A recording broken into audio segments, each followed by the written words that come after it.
आबा मी तुम्हाला साधारणपणे 1985 सालपासून ओळखतोय. तुम्ही सत्तेमध्ये होतात, विरोधी पक्षात होतात, पण आहे तसेच आहात. गृहमंत्री असून सुद्धा तुम्ही असेच आहात.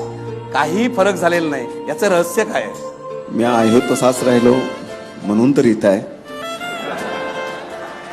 वेगळा वागलो असतो तर कदाचित मी इथं नसतो. पण मला सांगायला हवं की माझ्यासारखा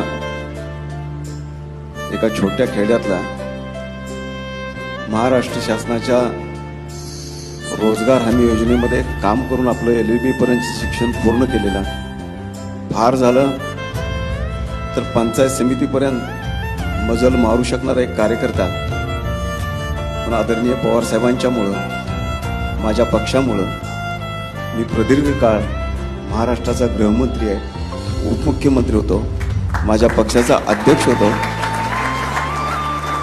घडवणारी जनता असावी लागते, तसं वरदहस्त ठेवणारे नेते आणि पक्षही असावा लागतो, आणि त्या दृष्टीने मी भाग्यवान आहे.